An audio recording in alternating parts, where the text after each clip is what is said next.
안녕하세요.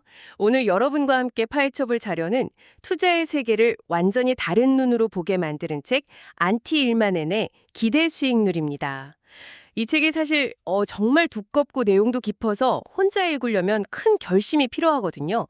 그래서 오늘 저희의 미션은 이 방대한 책의 정수만 쏙쏙 뽑아내서 여러분이 마치 노련한 투자자처럼 수익률의 본질을 꿰뚫어 볼 수 있도록 뭐랄까 지름길을 안내해 드리는 겁니다. 특히 오늘 대화에서는 이 책의 핵심적인 비유 두 가지에 집중할 거예요. 바로 눈먼 사람들과 코끼리, 그리고 투자의 3차원 큐브인데요. 이 두 가지 개념만 제대로 이해하셔도 안개 속에 있던 투자 지도가 확 선명하게 보이기 시작할 겁니다. 맞아요.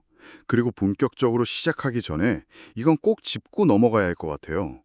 이 책의 저자도 그렇고 또 서문을 쓴 유명 투자자 클리포드 에스네스도 정말 여러 번 강조를 하는데요. 오늘 저희가 나누는 이야기는 투자를 깊이 이해하기 위한 어떤 아이디어나 분석 틀에 대한 것이지 이걸 사라, 저걸 팔아라 같은 투자 조언이 절대 아니라는 점. 이걸 먼저 확실히 해둘게요. 저희는 책에 담긴 통찰을 쉽고 재미있게 풀어드리는 데 집중하겠습니다. 네, 말씀하신 대로 투자 조언이 아니라는 점은 분명히 해야겠네요. 그럼 그 아이디어의 핵심으로 바로 들어가 보죠. 이 책에서 가장 먼저 나오는 코끼리 비유가 정말 인상 깊었는데 이게 정확히 어떤 의미였죠? 그 눈먼 사람들이 코끼리 다리 만지고 기둥이라고 하는 그 유명한 이야기 맞죠? 네, 바로 그 이야기입니다. 투자를 할 때 많은 사람들이 마치 그 눈먼 사람들처럼 코끼리 한 부분만 만지고 전체를 안다고 착각한다는 거죠. 예를 들면 이런 거예요. 어떤 자산에 과거 수익률이라는 다리만 딱 만져보고 이건 무조건 오르는 기둥 같은 자산이야. 이렇게 단정 짓는 식이요. 당연히 전체 그림은 놓치게 되는 거죠. 그렇죠. 과거 수익률이 미래 수익률을 보장하지 않습니다. 이 경고 문구는 항상 보지만 막상 투자할 땐 제일 먼저 과거 차트부터 찾아보게 되니까요. 그럼 코끼리의 진짜 모습을 보려면 어떻게 해야 하나요? 그래서 일만엔이 코끼리를 제대로 보려면 렌즈가 4개는 필요하다고 말하는데 그게 바로 4가지 분석 관점입니다. 첫 번째 렌즈는 방금 말씀하신 과거의 성과예요. 가장 손쉽고 직관적이지만 책에서는 이게 얼마나 위험할 수 있는지 아주 신랄하게 비판합니다. 특히 1999년 그 닷컴 버블 정점을 생각해보면 쉬워요. 그때까지의 과거 수익률은 정말 환상적이었거든요. 그 데이터만 믿고 투자에 뛰어든 사람들은 그 직후에 끔찍한 폭락을 경험해야 했죠. 잠시만요. 근데 과거 데이터가 그렇게 위험하다면 왜 월스트리트의 모든 분석 보고서가 과거 수익률로 시작하는 걸까요? 그게 투자자들이 가장 먼저 찾는 정보 아닌가요, 뭔가? 이유가 있으니까 다들 그걸 보는 거 아닐까요? 정말 좋은 질문이에요. 바로 그게 이 접근법의 함정이죠. 과거 데이터는 유일하게 우리가 확실히 아는 사실이기 때문에 모두가 거기에 기댈 수밖에 없는 거예요. 하지만 저자는 과거 평균 수익률을 미래 예측의 출발점으로 삼는 건 마치 100m만 보고 앞으로 운전하려는 것과 같다고 경고합니다. 참고는 하되 절대적인 기준으로 삼아서는 안 된다는 거죠. 100m만 보고 운전한다니 비유가 확 와닿네요. 알겠습니다. 그럼 과거라는 첫 번째 렌즈의 한계를 알았으니 두 번째 렌즈는 뭔가요? 으로 수익은 대체 어디에서 오는가 이걸 설명하는 렌즈죠. 여기서 크게 두 가지 흐름으로 나뉩니다. 하나는 합리적 이론인데 쉽게 말해서 남들이 피하는 위험을 대신 져주는 것에 대한 보상이라고 생각하시면 돼요. 여기서 핵심은 언제 손실이 나느냐는 거예요. 경기가 좋고 모두가 돈을 잘 벌 때 손실이 나는 자산은 별로 안 무섭죠. 근데 내가 실직하고 돈이 가장 필요할 때 같이 폭락하는 자산은 정말 위험하잖아요. 바로 그런 위험을 감수하기 때문에 더 높은 기대 수익률을 요구할 수 있다. 이게 합리적 이론의 설명입니다. 그러니까 모두가 힘들 때 같이 힘들어지는 자산일수록 평소에 더 높은 위험 수당을 줘야 한다는 거군요. 이해가 됩니다. 그럼 다른 하나는 뭔가요? 행동주의 이론이라고 하셨죠? 네, 행동주의 이론은 정반대 지점에서 수익의 원천을 찾아요. 다른 투자자들이 저지르는 체계적인 실수 덕분에 내가 돈을 번다는 관점이에요. 예를 들어 투자자들이 특정 뉴스에 너무 과민하게 반응해서 주식을 내던진다거나 과잉 반응이요? 그렇죠. 혹은 특정 종목에 대한 믿음이 너무 강해서 비이성적으로 계속 사들이는 경우, 즉 과신 같은 게 있죠.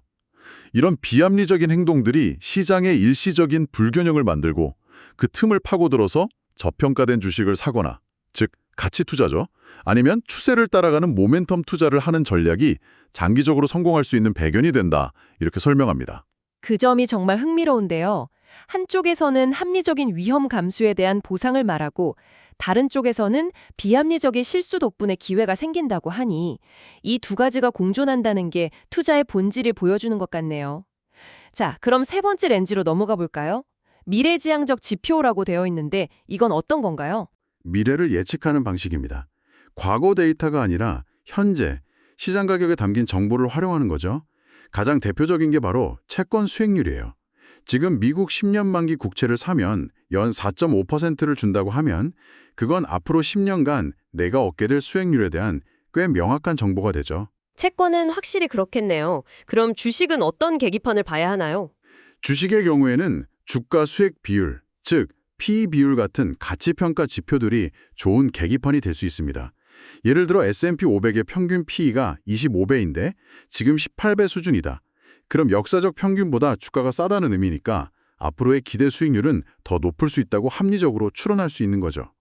저자는 과거 데이터보다 이런 현재의 시장 지표를 훨씬 더 신뢰해야 한다고 강조합니다. 알겠습니다. 과거의 백미러, 이론이라는 엔진의 원리, 그리고 현재의 계기판까지 봤네요. 그럼 마지막 네 번째 렌즈는 뭔가요? 재령적 관점이라니 이거 약간 투자의 감이나 예술의 영역 같은 느낌인데요. 정확해요. 투자의 과학을 보완하는 예술에 해당하는 부분이죠. 앞서 말한 세 가지 렌즈가 체계적인 분석이라면 이건 투자자 개인의 통찰력, 경험, 직관을 의미해요. 예를 들어 인공지능이 어떻게 세상을 바꿀지 혹은 기후변화가 어떤 산업에 영향을 미칠지 이런 거대한 구조적 변화는 과거 데이터나 현재 지표만으로는 온전히 예측하기 어렵잖아요. 이런 거대한 흐름을 읽어내는 능력이 바로 재량적 관점입니다. 일만에는 이 네 가지 렌즈를 모두 동원해서 균형 잡힌 시각으로 봐야만 비로소 코끼리의 전체 모습을 볼 수 있다고 말합니다. 네 가지 렌즈로 어떻게 봐야 하는지 알았으니 이제 무엇을 봐야 하는지로 넘어가야 됐네요. 여기서 책의 두 번째 핵심 비유인 투자의 3차원 큐브가 등장하죠. 네, 투자의 대상을 입체적으로 이해하기 위한 사고의 틀입니다. 큐브의 각면은 투자를 바라보는 서로 다른 차원을 상징하는데요. 첫 번째, 큐브의 정면은 자산군입니다. 이건 대부분의 투자자에게 가장 익숙한 관점이에요. 내 포트폴리오의 주식이 몇 %, 채권이 몇 %, 부동산이나 원자재가 얼마나 있는지 이렇게 나누는 방식이죠. 그렇죠. 보통 포트폴리오 상담받으면 가장 먼저 하는 게 자산 배분이니까요. 맞아요. 그런데 대부분의 투자자들이 딱 여기에만 머무는 게 문제라고 책은 지적해요. 특히 그 전통적인 주식 60, 채권 40 포트폴리오로 한번 생각해 볼까요? 60, 40. 분산 투자의 거의 교과서 같은 거죠. 그렇죠. 되게 안정적이고 분산 투자의 정석처럼 보이잖아요. 근데 책에서는 이 포트폴리오의 실제 위험을 뜯어보면 90% 이상이 주식시장의 등락이라는 단 하나의 요인에서 온다고 지적해요. 잠깐만요. 60대 40인데 위험은 90대 10이라고요? 그게 말이 되나요? 대부분의 은퇴 자금이나 연금 포트폴리오가 그 60, 40 모델을 기준으로 삼고 있을 텐데 그럼 사실상 주식에 몰빵한 거랑 다름없다는 얘기잖아요. 이건 정말 충격적인데요. 왜 이런 계산이 나오는 거죠? 그렇죠. 바로 그 점이 핵심이에요. 왜냐하면 주식의 변동성이 채권의 변동성보다 압도적으로 크기 때문이에요. 하루에 주가 지수가 2, 3% 움직이는 건 종종 있지만 채권 가격이 그만큼 움직이는 건 거의 없죠. 그러니까 투자 금액은 60%를 넣었을지 몰라도 포트폴리오 전체의 손익을 좌우하는 힘, 즉 리스크 기여도는 주식이 90%를 차지하게 되는 거예요. 겉보기엔 균형 잡힌 식단 같은데 알고 보니 칼로리의 20%가 탄수화물이었던 셈이죠. 와, 칼로리 비율을 하시니까 확 와닿네요. 그럼 우리가 분산 투자라고 믿었던 게 사실은 위험의 착시 현상이었을 수도 있겠군요. 정말 중요한 지적이네요. 그럼 이런 착시에서 벗어나려면 어떻게 봐야 할까요? 그게 바로 큐브의 다음 면과 관련이 있는 건가요? 맞습니다. 그래서 큐브의 윗면, 즉 두 번째 차원인 전략 스타일, 스트래터지 스타일을 봐야 합니다. 이건 단순히 무엇을 사서 보유하는 걸 넘어서 어떻게 투자할 것인가에 대한 관점이에요. 책에서는 여러 스타일을 소개하는데 대표적인 게 세 가지입니다. 첫째, 가치, 밸류 전략, 본질적인 가치보다 싸게 거래되는 자산을 사는 거죠. 둘째, 모멘텀, 최근에 가장 잘 오르던 자산을 따라 사는 일종의 추세 추종 전략이고요. 셋째, 캐리 전략이 있습니다. 캐리 전략은 조금 생소한데 좀 더 쉽게 설명해 주실 수 있나요? 물론이죠. 캐리는 자산 그 자체가 지닌 이자나 배당 같은 현금 흐름을 얻는 전략이에요. 가장 고전적인 예가 통화 캐리 트레이드인데요. 예를 들어 한동안 투자자들이 금리가 거의 0에 가까운 일본 엔화를 빌려서요. 금리가 높은 멕시코 페소 같은 통화에 투자했어요. 그 둘 사이의 금리 차이를 수익으로 얻는 거죠. 이게 바로 캐리 전략의 대표적인 사례입니다. 책에서는 이런 가치, 모멘텀, 캐리 같은 동적인 전략들이 단순히 사서 묻어두는 것보다 역사적으로 더 나은 성과를 보였고 또 전통적인 자산군과는 다른 움직임을 보여서 분산 투자 유가도 뛰어났다고 설명합니다. 아하, 그러니까 주식이나 채권 같은 자산에만 투자하는 게 아니라 가치나 모멘텀 같은 전략 자체에도 분산 투자를 해야 한다. 이런 거군요. 사고의 지평이 넓어지는 느낌입니다. 그럼 큐브의 마지막 옆면, 가장 근본적인 차원은 뭔가요? 바로 리스크 팩터입니다. 이건 내 포트폴리오 수익을 움직이는 가장 근원적인 동력이 무엇인지 파악하는 가장 깊은 차원의 분석이에요.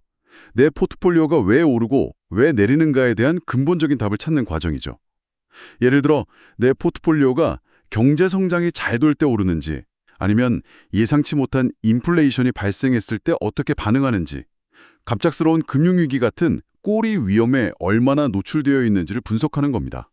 그러니까 단순히 주식이 많다, 채권이 많다 이 수준이 아니라 내 자산들이 경제 성장이라는 바람이 불 때 돛을 펴는 배인지 아니면 인플레이션이라는 파도가 칠 때 닻을 내리는 배인지 그 본질을 보라는 거군요. 완벽한 비유입니다. 이 리스크 팩터 관점으로 포트폴리오를 짜야만 어떤 경제 상황에 닥쳐도 비교적 안정적으로 대응할 수 있는 진정으로 다각화된 포트폴리오를 만들 수 있다는 게 이 책의 핵심 주장 중 하나입니다. 알겠습니다. 자산군, 전략 스타일, 리스크 팩터 이 세 가지 차원으로 투자를 입체적으로 분석해야 한다는 거네요. 자, 그럼 이 모든 분석이 결국 우리에게 주는 실질적인 교훈은 무엇일까요? 이 방송을 듣고 더 현명한 투자자가 되려는 청취자께서 꼭 기억해야 할 통찰이 있다면요? 책에서 제시하는 우리의 상식을 뒤엎는 통찰 몇 가지를 기억하시면 좋을 것 같아요. 첫 번째는 변동성의 역설입니다. 이게 정말 흥미로운 부분인데요. 보통 우리는 고위험 고수익이라고 생각하잖아요. 변동성이 큰 자산이 더 위험하니까 당연히 더 높은 수익률을 줄 거라고 기대하죠. 그렇죠. 그게 투자의 제일 원칙 아닌가요? 그런데 놀랍게도 책의 데이터는 정반대를 보여줍니다. 같은 자산군 내에서 비교했을 때 가장 변동성이 큰, 즉 가장 위험해 보이는 자산들이 장기적으로는 오히려 더 낮은 수익률을 기록하는 경향이 있다는 거예요. 위험할수록 수익률이 낮다고요. 정말 역설적이네요. 왜 그런 현상이 나타나는 거죠? 상식적으로 이해가 안 되는데요. 책에서는 그 이유를 투자자들의 복권 선호 심리에서 찾아요. 사람들이 변동성 큰 자산을 마치 로또 사듯이 대박을 노리고 달려든다는 거죠. 이런 인생 역전의 꿈을 꾸게 하는 자산에는 수요가 몰리면서 가격이 이미 고평가되어 버리고 결과적으로 미래의 기대 수익률은 오히려 낮아진다는 설명입니다. 우리가 리스크와 수익의 관계를 얼마나 단순하게 생각해왔는지 되돌아보게 만드는 대목이죠. 두 번째 통찰은 편안함의 대가입니다.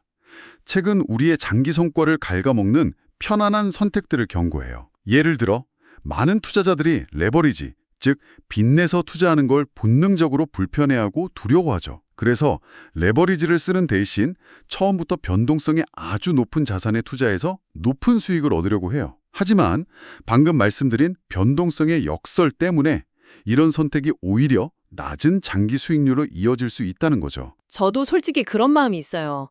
레버리지는 왠지 무서우니까 대신 소위 성장주라고 불리는 변동성 큰 주식에 더 투자하게 되는 심리요. 바로 그거죠. 또 다른 예는 시장에서 가장 인기 있고 모두가 좋다고 말하는 편안한 자산을 맹목적으로 따라 사는 습관이에요. 이런 선택들은 단기적으로는 마음의 위안을 줄지 몰라도 장기적으로는 비싼 값을 치르게 될 수 있다고 책은 경고합니다. 남들이 다 가는 길이라고 해서 항상 안전한 길은 아니라는 거죠. 마지막으로 리스크에 대한 정의 자체를 다시 생각하게 만드는 부분도 인상 깊었습니다. 변동성이 진짜 리스크가 아니라고 하셨죠. 네, 그게 세 번째 핵심 통찰, 리스크의 재정의입니다. 우리는 보통 자산 가격이 오르내리는 변동성 자체를 리스크라고 생각하지만 이 책에서 말하는 진정한 리스크는 그게 아니에요. 진짜 리스크는 나쁜 시기, 즉 내가 직장을 잃거나 사업이 어려워져서 돈이 가장 절실하게 필요할 때 내 자산이 얼마나 끔찍한 성과를 내는가에 달려 있다는 겁니다. 2008년 금융위기 때 대부분의 자산이 폭락하는 와중에 홀로 가치가 올랐던 미국 국채를 생각해 보세요. 이런 자산은 위기 상황에서 나를 지켜주는 보험 역할을 하죠. 그렇기 때문에 평상시의 기대 수익률은 매우 낮거나 심지어 마이너스일 수도 있다는 점을 이해해야 합니다. 리스크는 변동성의 크기가 아니라 언제 손실을 보느냐의 문제라는 겁니다. 정말 중요한 지적이네요. 오늘 논의를 정리해보면 투자를 제대로 이해하려면 먼저 코끼리 비유처럼 4가지 렌즈, 그러니까 과거, 이론, 현재 지표, 통찰을 모두 사용해야 하고요. 그렇게 바라볼 대상을 큐브 비유처럼 3가지 차원, 자산군, 전략 스타일, 리스크 팩터로 입체적으로 분석해야 한다. 이거군요. 정확합니다. 그 2가지 비유가 오늘 논의의 뼈대였습니다. 여기서 마지막으로 청취자분들께 생각할 거리 하나를 던지면서 마무리하고 싶어요. 이 책은 단순히 시장을 분석하는 걸 넘어서 궁극적으로 우리의 수익률을 어떻게 향상시킬 수 있는지에 대해 묻습니다. 저자는 4가지 길을 제시하는데요. 첫째, 오늘 이야기한 것처럼 리스크를 현명하게 관리하는 것. 둘째, 조급해하지 않고 장기적인 시간의 이점을 활용하는 것. 셋째, 끊임없이 공부하며 투자 기술을 개발하는 것. 그리고 마지막으로 아마도 가장 간과하기 쉬운 비용 관리, 즉 수수료나 세금을 최소화하는 것입니다. 잠시 여러분의 투자 접근법을 한번 되돌아보시죠. 이 4가지 길, 즉 현명한 리스크 관리, 장기 투자, 기술 개발, 비용 관리 중에서 지금 나에게 가장 부족한 부분, 혹은 내가 가장 소홀히 했던 부분은 어떤 것이라고 생각하시나요? 스스로의 투자 방식을 성찰하게 만드는 아주 좋은 질문이네요. 오늘 저희가 함께 깊이 파고든 내용이 여러분의 투자 여정에 든든한 나침반이 되기를 바랍니다. 함께 해주셔서 감사합니다.